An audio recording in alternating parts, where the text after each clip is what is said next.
the documentary, The Story of Plastic, and to have a conversation with Megan Ponder, one of the producers on it.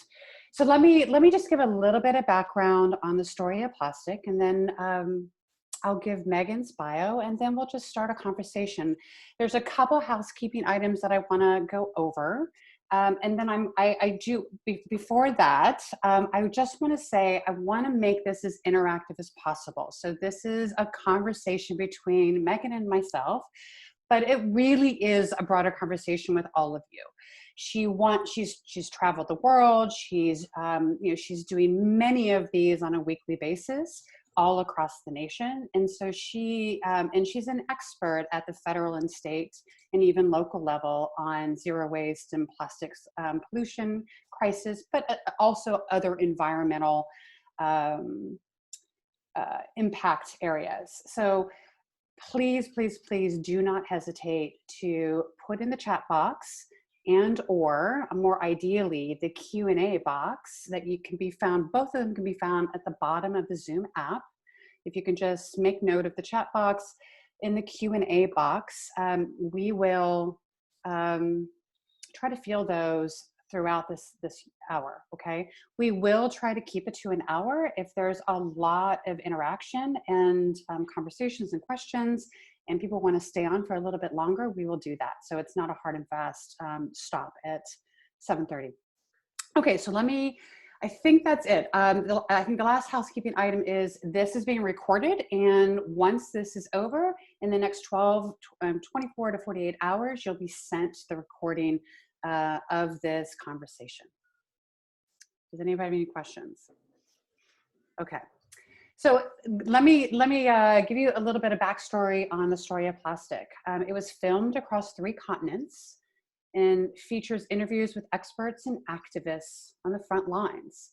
The documentary presents a cohesive timeline of how humanity got into this current global plastic pollution crisis and how the oil and gas industry has successfully manipulated the narrative around the use of plastics. The film premiered at the Mill Valley Film Festival, I believe in 2017, was an Audience Award winner, and then went on this year to its world broadcast premiere on the Discovery Channel in this past, well, actually not past month, in the April of 2020 in honor of the 50th anniversary of Earth Day. And it's being broadcast through that network to 134 countries. So Megan is one of 2 producers on the film The Story of Plastic.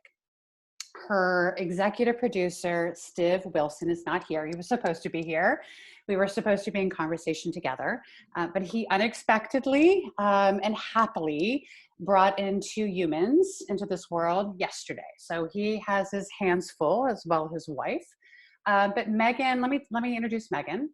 She's an accomplished public policy expert, researcher, and of course, producer on this documentary film. Megan's work is focused on plastic pollution, including regulatory policy, plastics production, and global recycling systems.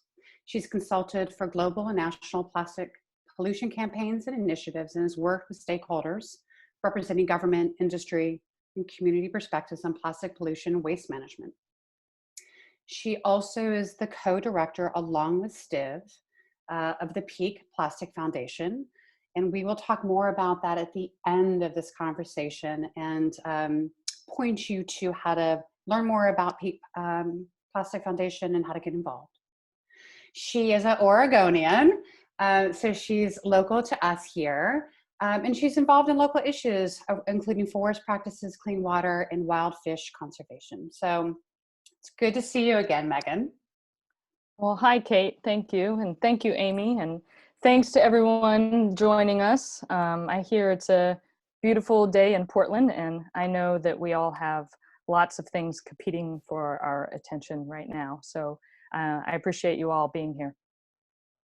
Yeah, good. Okay, so I'm going to kick it off. Again, everyone that's on this conversation right now, please send in your questions through the Q&A or the chat feature.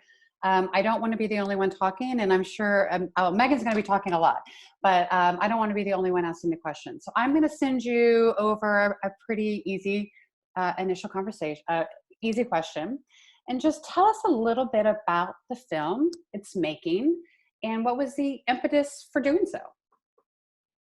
Sure. Thanks, Kate. Well, really this film kind of starts several years ago. As you mentioned, my background is in local policy and programs here in Oregon. I was working for the mayor of Portland on the plastic bag ban when I first met Stiv. He was a campaigner with the Surfrider Foundation. That was our first project together, working on plastic issues. And from there, we both got more involved. He focused much more on the ocean and microplastic issues, and I was much more focused on the waste management and recycling end. And we continued to collaborate and talk and learn more from our respective perspectives. And, it became clear to us and to others that we were never really going to solve the problem by viewing it as an ocean plastics problem or by framing solutions from a waste management perspective. We started doing a lot of specific research on kind of the global impacts of plastic pollution, as well as the key drivers of increased plastic production.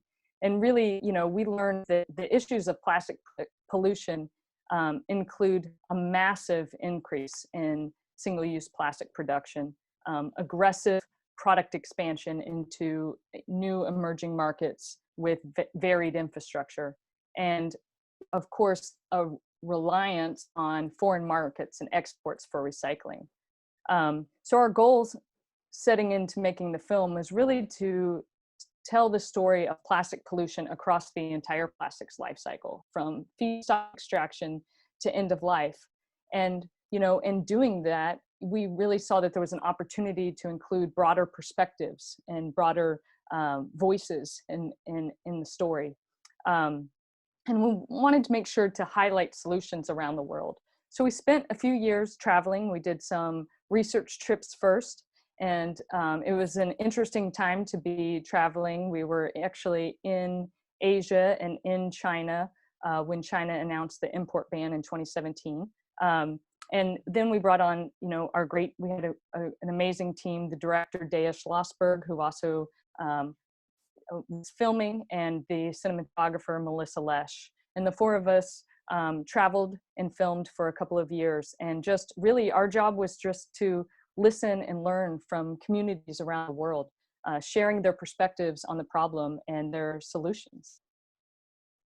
Yeah, you touched upon a lot of things there, which is sort of this globe, and we will get into several of those. This idea of globalized supply chains and outsourcing our pollution and waste, and to countries that have lax environmental regulation. But and there's already a question, but I want to hold that for a second. I just want to ask you a few further questions. What surprised you? So you did. I mean, you highlight your travels in China, I believe in Indonesia, in the Philippines, and Malaysia, and a lot of the Southeast Asian countries that are not only being impacted by climate change, but now they're being impacted by just an amazing amount of pollution that they've got to deal with. What surprised you as you traveled the world and engaged in organizations that were trying to combat this issue, and talking to advocates and individuals that were sort of just living this plastic pollution crisis, and wrestling with the enormity of this pollution issue on a global scale? Yeah, that's a great question. It's a big question because there were a lot of surprising information, and just we learned a ton. But yeah, I think thinking of kind of the major takeaways or the major surprises, I think we really saw firsthand how all these issues were connected. We traveled to communities all around the world who are engaged at different points along the plastics life cycle, working and interacting kind of and see disparate issues. You know, we've got some working on extraction issues and impacts from feedstock extraction and refining. We have people that are being overwhelmed by the waste imports that are coming into their country from US and Europe and other countries. But really what we learned, I think, is, you know, that they were all basically saying the same thing, that, you know, communities around the world are being overwhelmed by single-use plastics. It's a systemic problem. And yet we are currently producing more single-use plastics than ever before. And the oil and gas industry is heavily investing in new production facilities to accelerate this growth. So, you know, that was a big shock to us. We did some initial research, and then we worked with our colleagues and partners and benefited a lot from their work. The Center for International Environmental Law did a study on the connection between oil and gas and plastics, and in particular, the fracking connection. So, you know, we were shocked to learn and went down to Houston to see firsthand and the massive infrastructure investment, more than $200 billion planned for new production in the US alone, mostly on the US Gulf Coast and in the Ohio River Valley. So the main drivers of this investment in this growth, cheap shale gas in the United States, so fracking, and new growth markets for single-use plastics. So in particular, bringing these products, single-use packaging products, to Asia and Africa. So yeah, I would say massive investment, massive growth, massive proliferation in single-use plastics. And also, you know, just the framing of the narrative to date, I think, has really been about consumer responsibility, about individual responsibility. And really what we saw is, you know, this is all by design.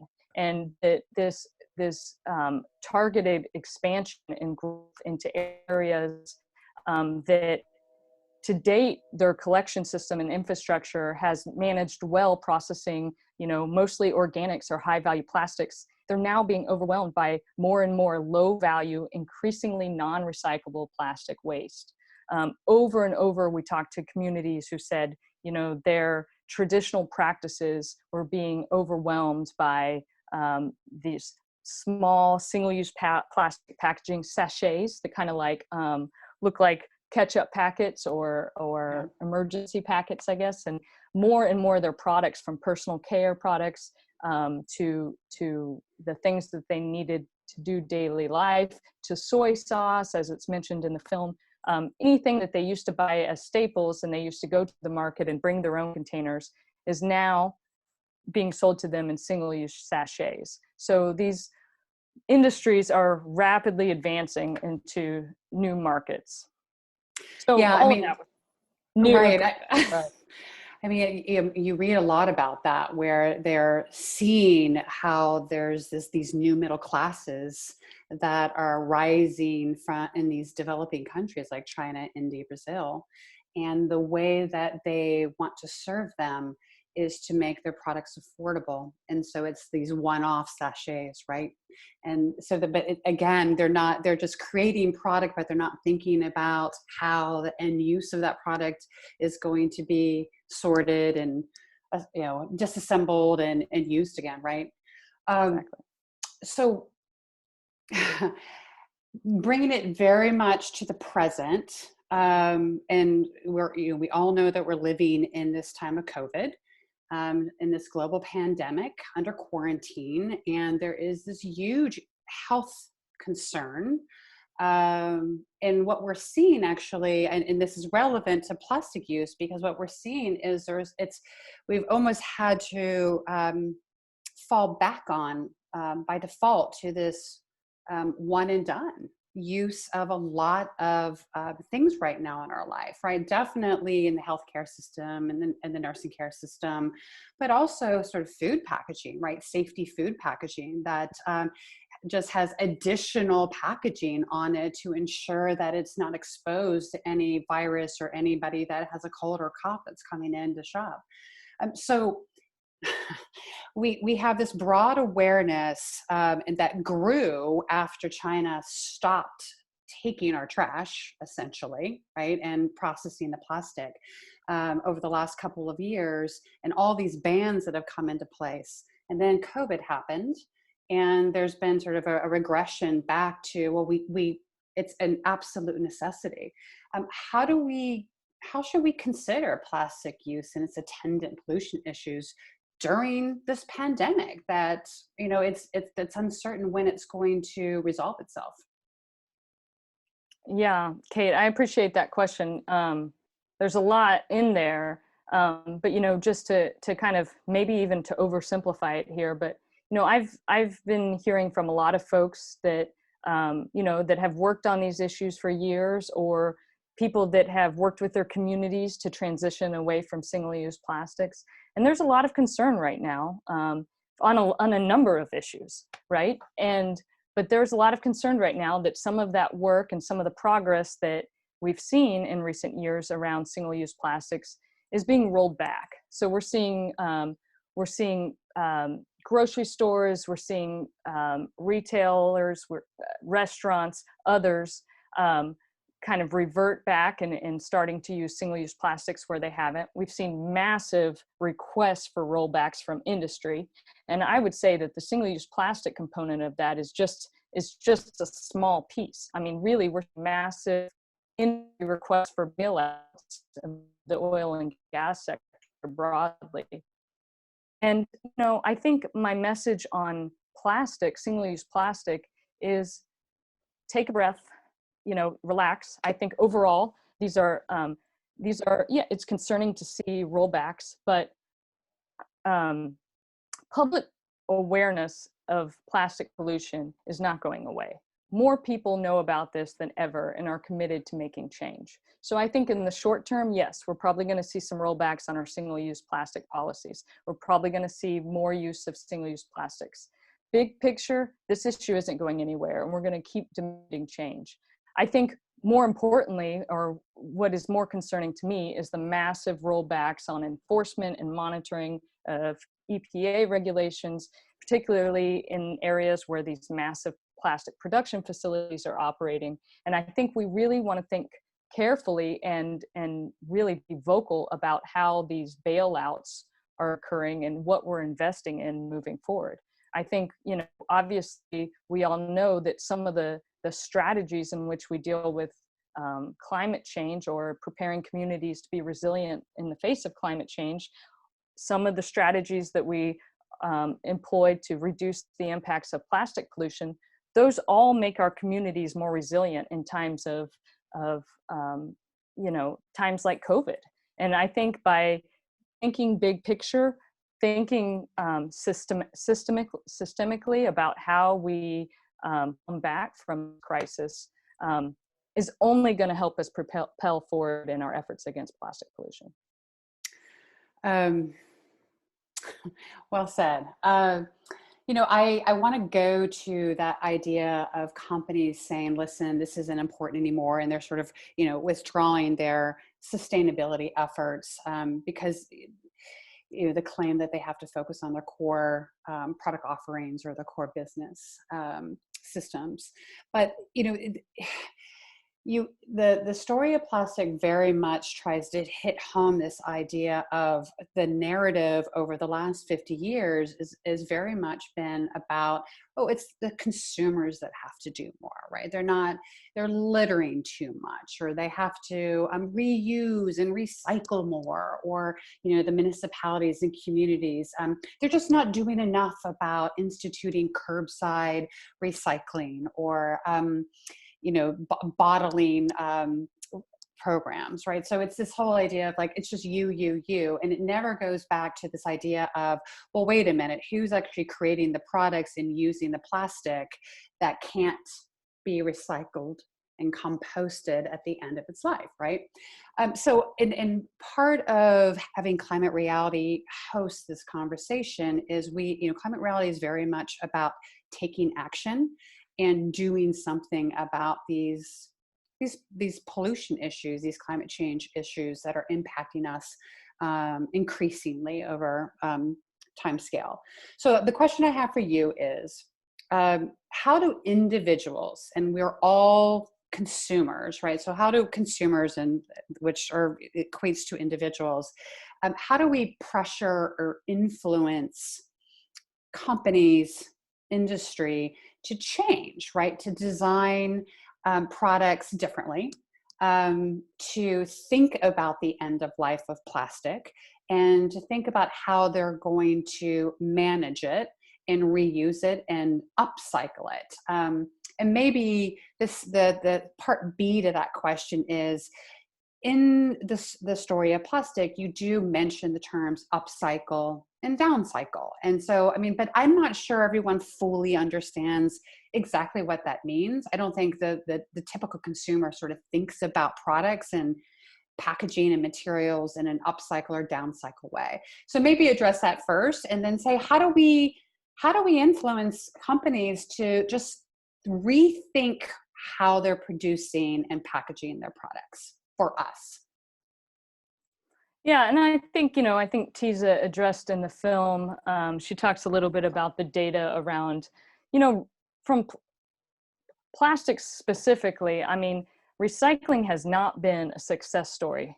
Less than 10% of all plastic globally has ever been recycled. So we're talking about, 30 years of recycling that really hasn't led to any significant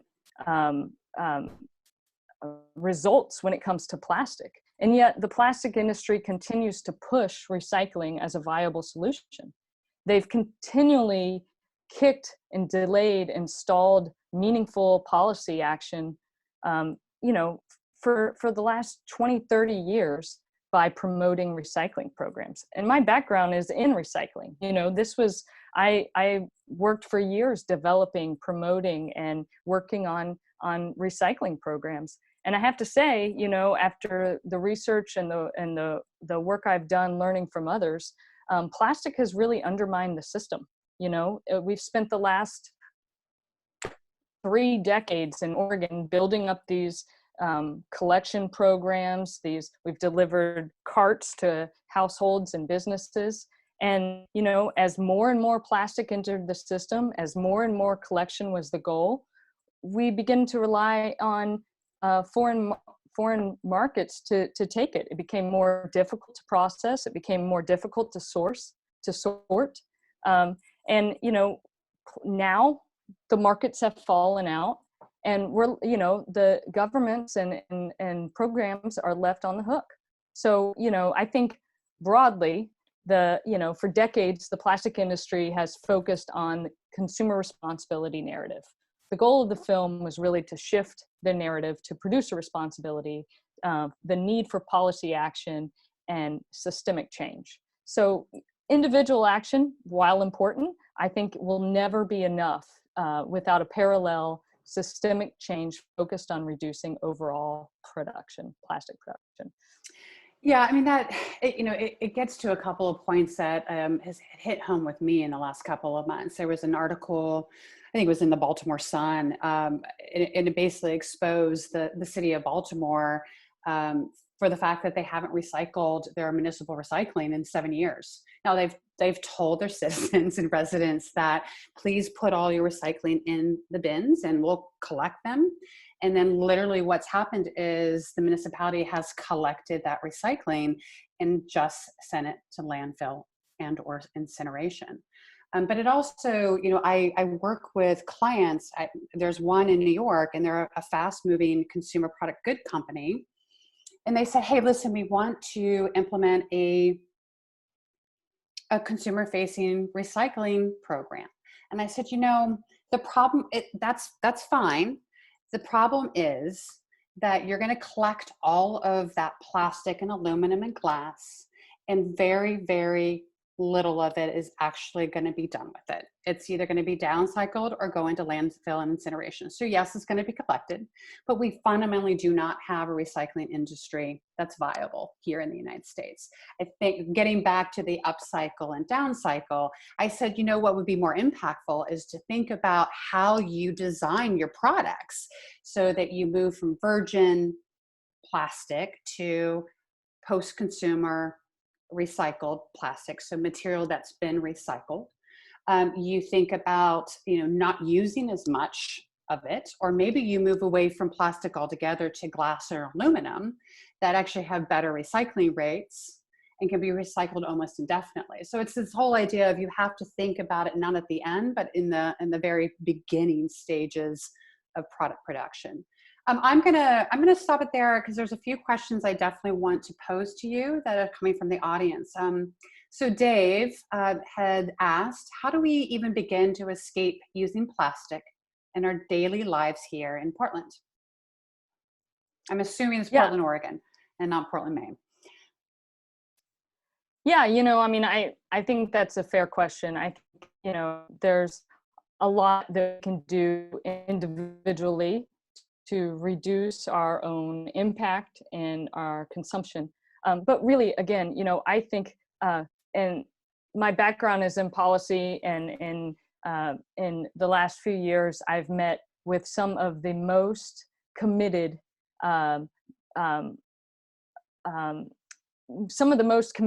in reducing their own plastic footprint. And everyone agrees that really we are not going to get there through individual action alone. So I think being mindful of what you consume is important. Getting involved, getting engaged in local action, policy, local groups, and really working towards broad systemic change is the best way that you can impact in the plastic pollution problem. Okay. There's another question by Bill, and he had mentioned that he was on the Woods Hole Oceanographic Institute webinar early this afternoon on coral reefs. Sylvia spoke at length on ocean plastics, so microplastics, nanoplastics. So can you address, he wants to ask, so can you address the impact of plastics to our oceans, to our protein food supplies? Unfortunately, Bill, I don't know a lot about the complete impacts to our oceans. I've done some work firsthand. I was fortunate to be on a trip sailing across the South Atlantic Ocean, where we took plastic pollution samples to determine the scale of the pollution in the ocean. Things have changed a lot since then. I've learned a lot.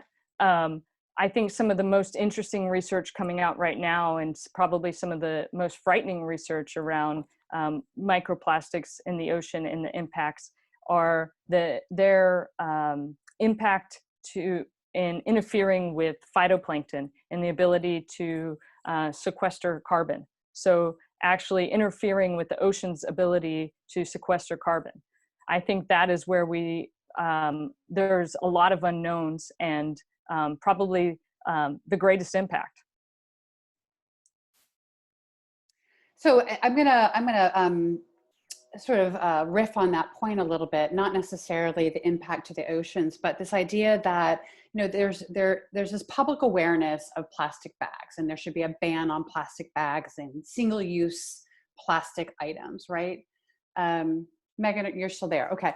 But there are more insidious it's cutting out just a little. Okay, and there's more insidious ways that plastics enter our waste streams and the environment and our waterways, right?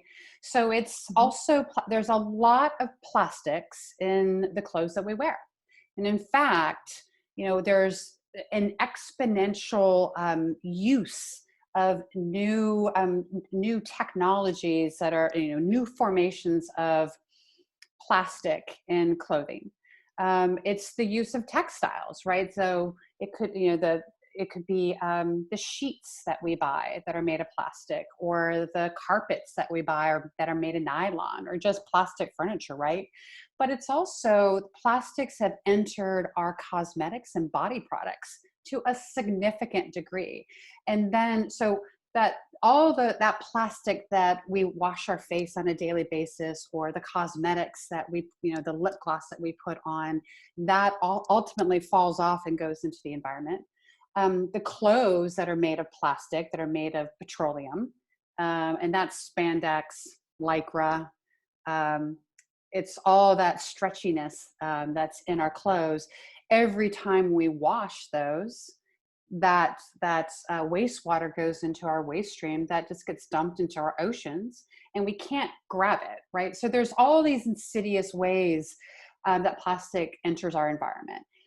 So the question is, what suggestions do you have for individuals to prevent that, to mitigate their use of these products? Yeah, I think, the first step is knowing what you're consuming, right? So I think with a lot of these products, I think in recent years, many of us have been surprised to learn just how pervasive plastic is in our everyday life. There was research and studies on the impact of the microbeads from our personal care products that were, as you said, being washed down the drains and ending up in our water treatment plants and in our lakes and rivers. I think that is an example where there is a federal microbeads ban in place now due to increased awareness and really groups around the country working together. So there was several groups that are engaged in plastic issues around the country. And, this is really a takeaway from our work on the film, is just the power. There's power in collective effort to drive the systemic change. So you've got groups across the country taking the same talking points, taking the same information, and really amplifying the message, amplifying it to their local elected officials and in their local campaign channels. And you just saw the message spread like wildfire. And really, a lot of momentum was built in a short amount of time. And we saw, federal action taking to ban microbeads. I think that's an example of a campaign that was successful because it was a coalition effort, it was a collaborative effort, and it relied on simple messaging and targeted action. I think there's a lot of lessons in that particular campaign for all of us to take into our work when we're addressing plastic pollution and potential policy action. Okay, we'll get to more of that. There's a lot of questions, so I'm just going to start posing them to you. Okay. Mitsu, I hope I pronounced your name right. How cautious should we be when innovative materials such as bioplastic, compostable plastic, and with biodegradable plastic, what needs to happen in order for these new materials to be viable, to basically to be substitutions for virgin plastic? That's a great question. And, the short answer is that unfortunately, a lot of these materials are not doing what they claim to do. And there's a few reasons for that. One of the first and easiest, I think, to identify is that there are really no standards or regulations in most places around how these products are marketed and packaging. There are some labeling laws that are coming out of California, but largely, most companies can pretty much claim anything with regards to compostability on their package and product. There's no agreed upon terminology around biodegradable. So that's the first problem. We've got tons of greenwashing. We've got lots of things that are coming into the market claiming to do things that they don't. Second of all, lots of compostable plastics, they are compostable in industrial composting facility environment. So what does that mean? In Portland, we have access to composting I don't live in Portland, but in the city. But what most cities do not have access to, or many places don't have access to industrial composting facilities. So people are buying this material and trying to compost it in their backyard. Third, probably most important, is that our composters are telling us that these materials are actually not breaking down in their facilities. So they are coming in and they're being picked out and thrown away as plastic. The other piece is that they can't on the line identify a compostable plastic from a traditional plastic. So the majority of the time, the stuff just gets pulled and thrown away. So you're paying a premium price for a product that's claiming to do something that it usually doesn't. And it might not make it to the right pile anyways, because it's getting pulled out, being identified as contamination and being pulled out. So there are lots of issues there and lots of problems, but I would just say in general, be skeptical about these products. It doesn't mean that I don't think that we should be pursuing kind of innovation, material innovation and change. It just means that, you know, we probably shouldn't be looking for the new disposable alternative. Managing disposables is problematic and hard. So is there, to that point, is there any standardizing bodies out there, like the Green Blue Org, if I'm saying that right, or the Sustainable Packaging Coalition, that are trying to help standardize what these terms mean so that people understand what can be done? Yeah, there are a lot of efforts going on. So there's, you know, BPI, the Biodegradable Plastics Institute. There's standards in place. In individual localities, everyone has different standards as far as what you can actually put on your packaging. So we really need kind of a labeling change across the board, and it needs to be uniform. The problem with that is that every jurisdiction, every place is different. Everyone has different ways of managing their waste. So what works in one place doesn't work in another. But yes, there are lots of groups on this. Okay. I actually had a question related to that I was going to ask you, which is this, you know, there's some major health effects of being just using plastic products that people are unaware of, as well as, you know, the waste pickers and the off-gassing of chemicals. There's just being around basically petroleum, putting it on your body, is not good for your health, right? And so there's this idea of a labeling system similar to what they've done in the cigarette industry, the tobacco industry. You know, I think a lot about that advertising campaign. I think it might be 10 or 15 years old, might even be longer than that. My goodness. Time flies these days. But it was a television campaign, and it would show people smoking. And then instead of just showing them smoking, right, oh, this is bad for you, and giving you all the reasons why you shouldn't smoke, it actually showed their lungs and what their lungs look like, you know, right? It was dark and it was weeping and they were diseased. And then, you know, what came into play is the labeling on cigarette packs, and really explicit labeling, right? That this can kill you and cause cancer and kill your babies, right, when you're pregnant. Is there initiative or a campaign that around sort of labeling plastic for what it really is? Because I don't think everyone fully knows that plastic comes from natural gas and petroleum, that you literally can depolymerize it and bring it back to its natural form, right? And I think if people understood that, if on plastic there was a black leaking oil barrel and all the bad things that come from being around oil, that people would maybe take this a little bit more seriously and be like, no, I don't want that around. Do you have any thoughts on that with like labeling, if there's initiatives around that? Well, I think it's a great idea. Yeah, I think, you know, that's exactly the kind of transparency that we need, right? I think that's a really creative and interesting example. As far as if that's happening, you know, and I will say, I've also been surprised at how many people, even people that work on this issue, are surprised by that connection. I was surprised by that connection. The fact that these major integrated oil and gas companies are plastic producers. They are one and the same, you know, so we've got major integrated oil and gas companies. We've got major fast moving consumer goods brands selling these materials. We've got the world's largest and most powerful corporations pushing this material out. And yeah, we need to make those connections for people, and we need to fight with transparency and access to information around the impacts of these materials.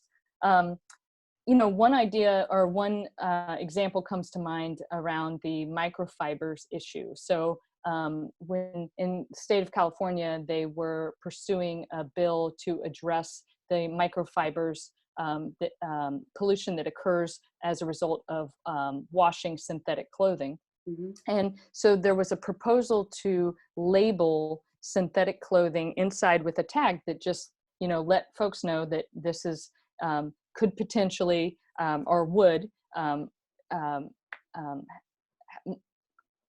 degrade when washed and produce microfibers into their waste stream, wastewater stream. And it was fought tooth and nail. It was fought by major apparel companies, some of our favorite sustainable brands even. It was massive. There was massive pushback. So I think, a long way to go, but I think you nailed it in terms of what is needed to really change some of these systems. And I think it's just pulling the curtain back and just showing what this is, showing these industries for who they are. They've gotten away with a lot for a long time. I mean, they get massive subsidies to produce. They have zero responsibility for the impacts across the entire plastics life cycle. And back to your point, a real way we're going to address changes in product design is by holding them accountable for the impacts of their materials across this life cycle. Okay. Let me get to some questions. So Natalie, who is in Washington, D.C., she asked a question: what do you recommend restaurants do now in the COVID-19 crisis when they feel obliged to use plastics to stop the spread of the virus that could come from reusing silver or plateware? And also the second question, what can governments put in place to make the restaurants more eco-friendly in the coming months as we manage through the pandemic? Yeah, these are really important questions right now. And I think, to my earlier point about, I do feel strongly that from a campaign's perspective and from kind of a media perspective, this is really not the right time to be kind of responding or reacting to rollbacks in single-use plastics, just because there's a lot of other things on people's mind. But then when I'm faced with this question about, we're seeing in real time restaurants that don't know what to do, that are having to make the choice between durables and plastics. And I'm sure, everyone has seen, there's been lots of studies about kind of transmission rates on durables and plastics. And I think the truth of the matter is that there's no reason to believe that single-use plastics are any safer than durable and reusables. That being said, I know that our restaurants are facing lots of issues right now, and there's a lot of uncertainty all around. So, I certainly wouldn't encourage anyone to do anything that makes them uncomfortable, but I would really push back on this narrative that single-use plastics are safer. I don't think that there's any concrete information that shows that be the case. But again, there's a lot of unknowns out there. There's a lot of unknowns in the restaurant industry. There's a lot of unknowns with COVID. So I think, taking stock of the situation, of the available science that's out there, but really just making smart decisions for your own business and for your own practices. Okay. This is a question from Charles, and he is asking a question about Europe, the EU. Are the plastic regulations in Europe effective, and how can we use lessons learned from those efforts to make changes here in the United States? Great question. Because I feel like Europe is I always say this, they're about 25 years ahead of us when it comes to thinking about sustainability. Yeah, I think Europe the EU broadly, I think, has, particularly around single-use plastics, they have a well-developed strategy. Their waste management systems, they've got lots of EPR programs already in place. That being said, they're facing a lot of the same issues that we are, and they were really rocked quite a bit by the China import ban, as well as they were collecting and exporting lots of their plastic and other recyclables. They also incinerate at high rates. So I think that there's there's two pieces to this. Yes, they have some really strong policy in place, and they have some systems in place that we're striving to get to, but they also have their own challenges. I would encourage you to look at their new plastic strategy. It's very progressive, it's very comprehensive, and I think it's a good roadmap for where we want to be moving over the coming years. But it's a comprehensive strategy that really looks to solve some of these problems.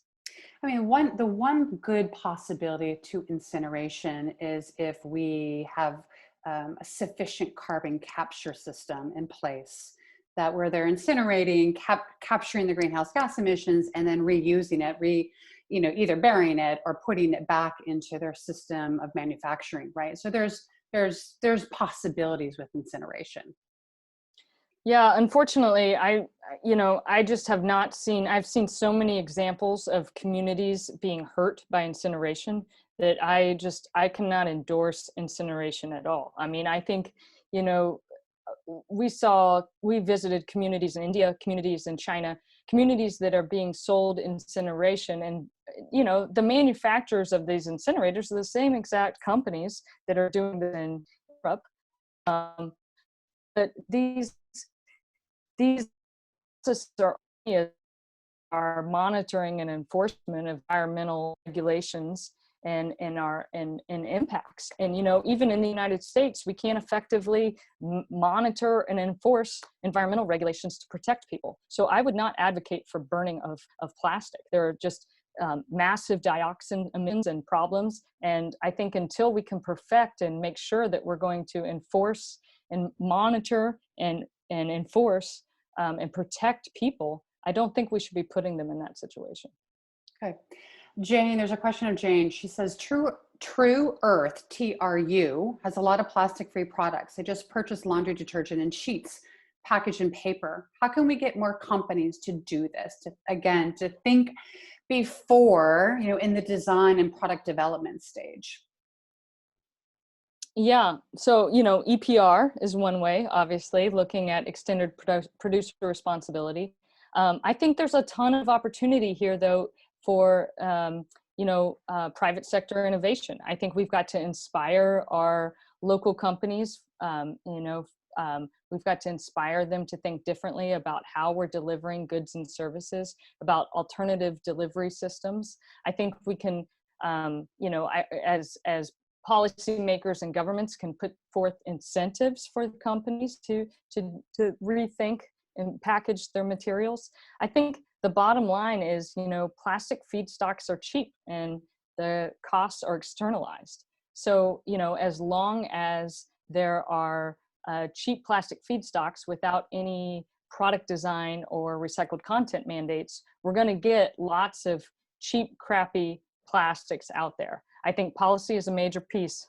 Policy around product design and extended producer responsibility. I also think encouraging and activating incentives for new business opportunities to encourage reuse and alternative delivery systems. Yeah, I mean, the cold hard facts of the reality of COVID and the steep drops in oil prices, and then of course the oversupply and decreased or depressed demand for oil and petroleum is the true reality is that virgin plastic is significantly cheaper than recycled plastic at this point, and that's probably going to be true for the next 3 to 5 years. So your point to developing new business models, you say new delivery systems, but it's new business models. It's rethinking how that the plastic at the end of its life, at the end of consumer use, is still a viable, valuable product, and how can it be revalorized, recycled, ideally upcycled into creating new products, right? So it's in this endless circular recycling and manufacturing process. Because right now we just can't combat. Companies are so price sensitive at the moment that they're always going to go with virgin unless they just have the cash flow to outlay extra money for recycled plastic material. Okay, I'm gonna optional Teflon spray. I'm gonna field a few more questions here. Okay, so Callie says, if you can make one change in a form of federal policy to address plastic pollution, ideally, what would you demand the government do? I mean, that's a big question. I think there's an easy answer. I think, um, and I'll give a real life example. I guess I was going to go pie in the sky and it's like in plastic production, but I think there's a real tangible example here. So the Break Free from Plastic Pollution Act, which was a federal bill that was just introduced earlier this year, it is a comprehensive bill that looks at it includes a number of policy tools, but it looks upstream, and it places a moratorium on new plastic production facilities. So really, I think, and this is huge. I think for the development of this bill, Senator Udall and Representative Lowenthal really talked to impacted communities. So they talked to those that are most impacted by plastic production facilities, and they listened and placed this moratorium on new plastic production until they know more about the health impacts and the environmental impacts of plastic pollution. And so now what are we seeing in times of COVID is that more people that live near these facilities, more people that live in areas with high pollution, air pollution, are having higher death rates of COVID. So I think now more than ever, there is this renewed interest in this pivot in the conversation to human health and the connection. But anyways, long-winded answer. I think we need to slow down and stop producing so much plastic. I'm encouraged by that bill. So we really only have one more time for one more question, and that actually was a great lead into the question I wanted to ask, which is on social justice. Okay, so bear with me because I'm trying to intersect three things that are critically important to the majority of individuals today. So much of what was highlighted and reinforced in the film, The Story of Plastic, was the social justice issue, right? That industrialized nations outsource their trash processing to other parts of the world, so we forget about it, just goes in the trash can. Industries, companies outsource their production waste to developing countries with lax environmental laws. Waste pickers are poorly paid, and they work in really unsanitary, unsafe conditions. So climate change is a social justice issue. COVID definitely has significant social justice issues related to it. And of course, the plastic pollution crisis. How should we think about the social justice issue and work towards a just solution or set of solutions that can be implemented to solve it? I think this is the question of the day. This gets to the crux of it all. And this is very, very important. I think we're all learning, that our efforts have to be more inclusive. At a minimum, we need to include the perspectives and experiences of those that are most impacted by these products and processes. Plastic pollution isn't someone else's fault or someone else's problem. Our local policies and programs have global impacts and affect communities around the world. We have an opportunity right now. I mean, we are learning so much right now, and things have changed. We're in a time of change. We have an opportunity to engage broader perspectives in our efforts, to learn more, to engage these issues, and really to build something that we can be proud of. Thanks. Okay, so we're at the witching hour. Before I pass the baton back over to Amy, the chair of the Portland chapter of Climate Reality, I do want to make a plug for your Peak Plastic Foundation that you're a co-founder of with Stiv. Can you tell the audience a little bit more about Peak Plastic Foundation, the mission, the vision, and what you're seeking to do, and how they can help with that? Yeah, thanks. That's nice. This is so right on the heels of the story of plastic. I think Stiv and I were in a situation where we really, our work was just so enhanced, and everything you see in Story of Plastic is really the result of massive amount of work and groups all over the world. So we have this amazing network through the Break Free from Plastic movement. And pivoting off what we've learned in the work that we've done with the story of plastic. We're continuing our intersectional storytelling work and our collaborative campaign development work with a new organization called Peak Plastic Foundation. So this is brand new. You can check out our website probably tomorrow or the next day. We're that new. It's just coming up, but it's peakplasticfoundation.org. And again, we're focused on really targeting the drivers of plastic pollution. So we're looking at production. We're looking at focusing on the proliferation of sachets in Asia. And we're working really with groups around the world on collaborative campaigning for strategic outcomes. Thanks, Megan.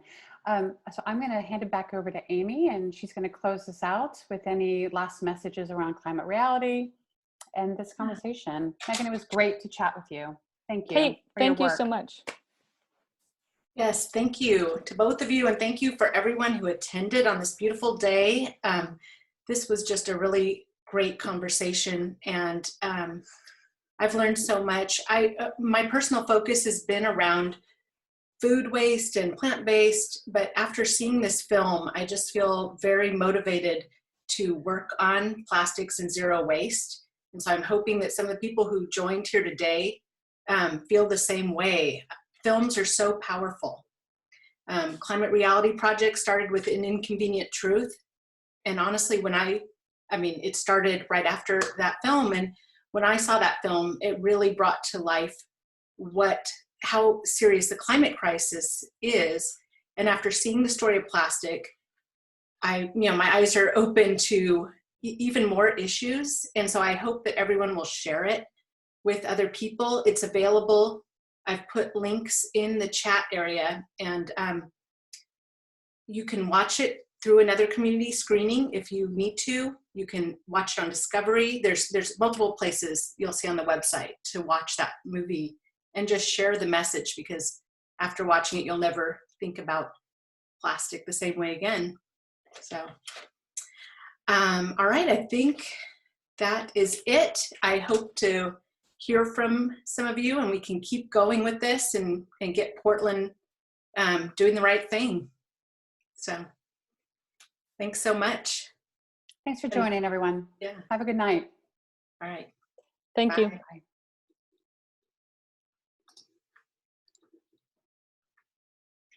I'm going to turn off the recording.